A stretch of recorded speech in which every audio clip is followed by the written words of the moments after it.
तो हेलो बच्चों, आप लोगों का स्वागत है एमजेड क्लासेस में। और आज हम लोग एमजेड क्लासेस में आप लोगों के लिए अच्छे से टॉपिक लेकर आए जो कि काफी इंपॉर्टेंट टॉपिक है। और मैं आप लोगों से बस एक ही चीज रिक्वेस्ट करना चाहता हूं कि आपको अगर मेरा वीडियो पसंद आता है तो आप क्या करें, लाइक करें, शेयर करें एंड सब्सक्राइब करें। ठीक है सर। तो आज हम लोग चलते हैं इस टॉपिक के बारे में। जो टॉपिक मेरा क्या है सर, श्रेणी क्रम संयोजन है। ठीक सर। तो श्रेणी क्रम संयोजन ये हमें जो टॉपिक है वो हमारे विद्युत चैप्टर में पढ़ने पड़ते हैं। ठीक है, जो कि काफी इंपॉर्टेंट टॉपिक है।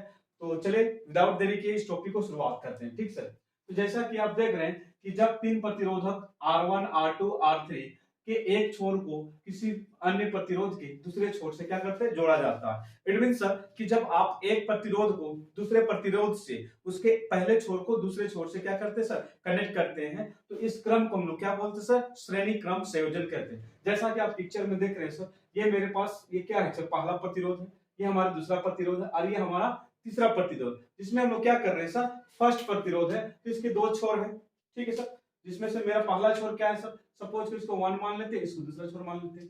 फिर इसका भी ये पहला छोर यही होगा और इस प्रतिरोध का दूसरा छोर ये होगा। उसी प्रकार R3 प्रतिरोध है, उसका पहला छोर ये होगा और दूसरा छोर कौन सा, ये होगा।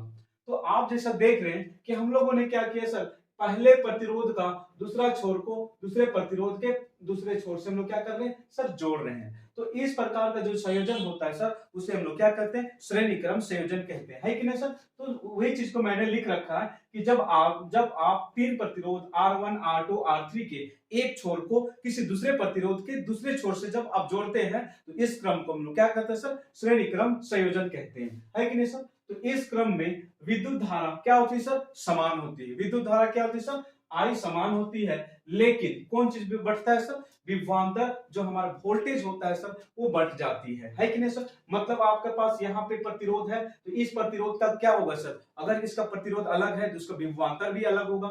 इसका फिर R2 का भी प्रतिरोध अलग है तो उसका विभवांतर भी अलग होगा। उसी प्रकार तीसरे प्रतिरोध है, उसका भी विभवांतर अलग होगा। मतलब जिस प्रकार, तो ये आपके जो पॉइंट है सर, सभी प्रतिरोध का अलग अलग विभवांतर होगा, है कि नहीं। तो चले अब इसे हम लोग प्रूफ करते हैं सर। तो जैसा कि हमको पता है कि श्रेणी क्रम में क्या होता है सर, विभवांतर विभाजित होता है। तो हम लोग क्या कर सकते हैं सर, क्या लिख सकते हैं कि विभवांतर विभाजित होता है तो V जो क्या लिख सकते हैं sir, V1 plus V2 plus V3। इसे आप क्या मान ले, समीकरण 1 मान ले। ठीक सर।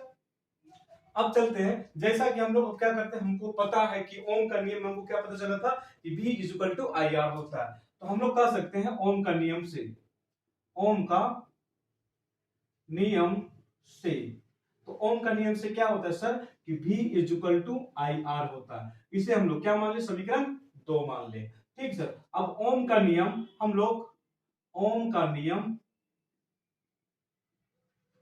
चित्र में प्रयोग करने पर तो हमारे पास क्या है सर कि आपके तीन प्रतिरोध है। अब तीन प्रतिरोध है, ओम के नियम के अनुसार सभी प्रतिरोध का विभवांतर क्या होगा सर, अलग अलग होगा। तो हम लोग कह सकते हैं जब हम लोग पहले प्रतिरोध लेंगे तो पहले प्रतिरोध में क्या होगा सर, विभवांतर, यहाँ पे वोल्टेज क्या हो जाएगा सर, अलग। तो V इक्वल टू IR1, इसे क्या मान ले सर, समीकरण 3 मान लेते हैं। सेम उसी प्रकार सर V2 इक्वल टू क्या हो जाएगा सर, IR2, मतलब सेकेंड वाले जो प्रतिरोध है उसका विभवांतर अलग हो जाएगा इसके कंपैरिजन में। ठीक सर। तो V2 इक्वल टू IR2, इसे क्या मान ले सर, समीकरण 3। V3 इक्वल टू क्या हो जाएगा सर, IR3। तो ये हमारा चौथे समीकरण, मतलब पांचवें समीकरण, ये हमारा चौथा समीकरण और ये हमारा पांचवा समीकरण। ठीक सर। अब क्या करते हैं सर, समीकरण 2, समीकरण 3, समीकरण 4 और समीकरण 5 का जो भी मान है उसे समीकरण 1 में रखते हैं। ठीक सर। तो समीकरण 2, 3, 4 तथा समीकरण 5 का मान 1 में रखने पर। ठीक सर। तो समीकरण 2 से हमें क्या मिल रहा है सर कि V इक्वल टू IR है and V1 equal to IR1। तो हम लोग क्या करेंगे सर, जो चीज रिप्लेस है V के जगह पे हम लोग क्या रिप्लेस करेंगे सर, IR। तो यहाँ पे हम लोग क्या करते हैं सर, IR रख देते हैं। तो उधर भी V1 equal to IR1, IR2, उसी प्रकार IR3। तो दोनों साइड से कॉमन क्या चीज निकल रहा है सर, इधर देखिए I इंटू R, इसको I इंटू R लिख सकते हैं। यहां से आपको कॉमन क्या दिख रहा है सर, I।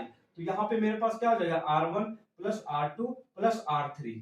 तो मेरे पास दोनों साइड से क्या होगा, I कैंसल। तो क्या हो जाएगा मेरे पास यहाँ पे क्या हो जाएगा, RS equal to R1 plus R2 plus R3। तो आप ये आपका कुल प्रतिरोध निकल गया। तो कहने का मतलब सर कि हमारा जब भी आप अब श्रेणी क्रम में आप प्रतिरोध को हम लोग जोड़ते हैं या सजाते हैं तो उसको कुल कुल प्रतिरोध कैसे निकाल सकते हैं सर? सभी प्रतिरोध को हम लोग क्या करेंगे सर? आपस में जोड़ देंगे, सिंपली जैसे हम लोग जोड़ते हैं। तो इस प्रकार हम लोगों ने क्या समझा सर? श्रेणी क्रम संयोजन क्या होता है। और श्रेणी क्रम में संयोजन में हम लोगों ने ये डिस्कशन किया कि श्रेणी क्रम संयोजन में क्या होता है, सभी प्रतिरोध सभी प्रतिरोध का एक छोर किसी दूसरे प्रतिरोध के दूसरे छोर से कनेक्ट किया जाता है। तो इस तरह के संयोजन को हम लोग क्या बोलते हैं सर? श्रेणी क्रम संयोजन कहते हैं। इस मतलब इस प्रकार के संयोजन में आपका क्या होता है सर? विद्युत धारा में कोई बंटवारा नहीं होता, बल्कि वहां पे हम लोग विभवांतर का बंटवारा होता है। तो फाइनली गाइस इस तरह से हम लोगों ने श्रेणी क्रम संयोजन को समझा और इस तरह से हम लोगों ने इसको प्रूव किया। तो आई होप गाइस आप वीडियोस को पूरा देखें तो आप लोगों को समझ में आ जाएगा, और आप लोगों को समझ में आ जाता तो प्लीज कमेंट करना और